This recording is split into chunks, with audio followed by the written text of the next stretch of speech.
हे Ravan sir को राज जो हो प्रगट मेरू समान आला रे तारा आला जी तारा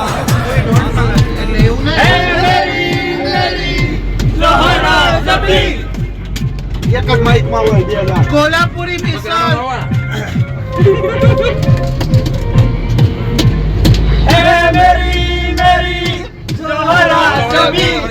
गीत गावा માટે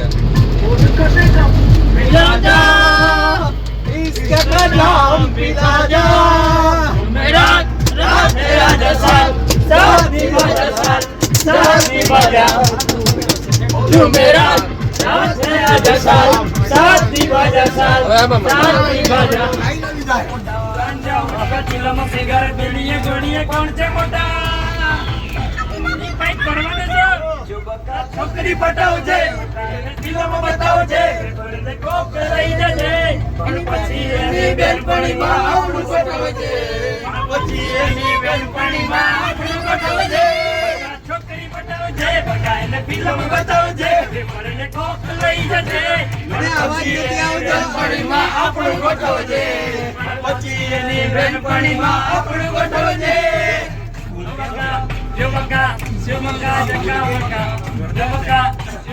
તો અમે આવી ગયા છીએ ગ્રીષ્ણેશ્વર હોટલમાં. આ અમારો હોટલનો સ્ટે રૂમ છે અને હવે આપણે શરૂ કરીએ જેઠાલાલ. चिड़ियों का हाव भाव समझना है तो इसलिए चिड़िया देखता था लेकिन चिड़िया तो दूरबीन से देखे बहुत क्लियर दिख रही है. अच्छा किधर है? તો મિત્રો આપણે સારી એવી મજા કરી લીધી છે અને હવે આપણે આવી ગયા છીએ ગૃષ્ણેશ્વર. તો ગૃષ્ણેશ્વર જ્યોતિર્લિંગ એ ભારતમાં મહારાષ્ટ્રના રાજ્યના ઔરંગાબાદ જિલ્લામાં આવેલું છે.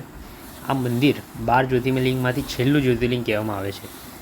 આ પુરાણોની કથા પ્રમાણે એવું કહેવાય છે કે ભક્ત સુધર્મા અને તેની પત્ની સુદેશના હતા અને એ અહીંયા રહેતા હતા. અને સુદેશનાની જે બેન હતી ધ્રુણા એ ખૂબ ભક્તિશાળી અને શિવભક્ત હતી.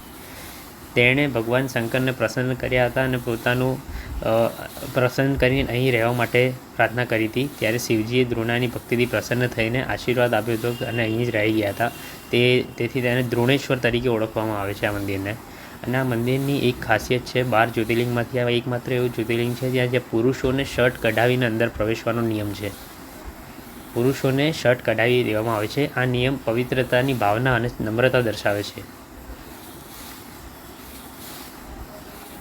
તો ચલો આપણે ગૃષ્ણેશ્વરની યાત્રા શરૂ કરીએ છીએ અહીંથી.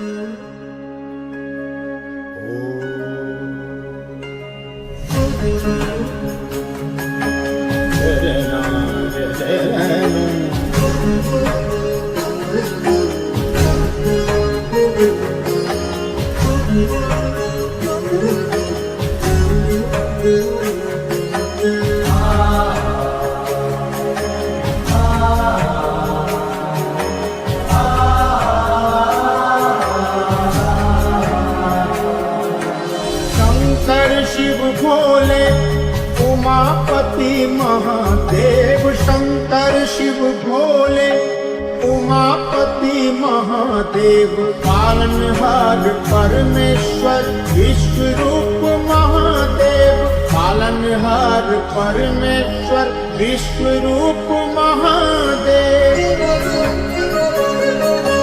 महादेव महादेव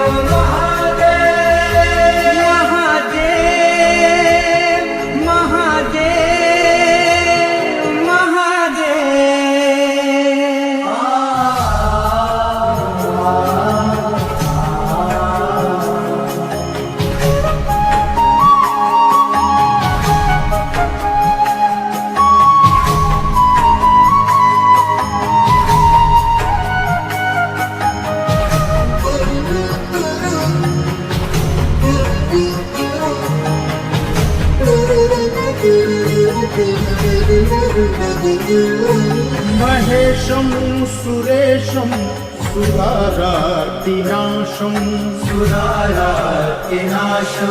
विभुं विश्वनाथं विभूत्यङ्गभूषं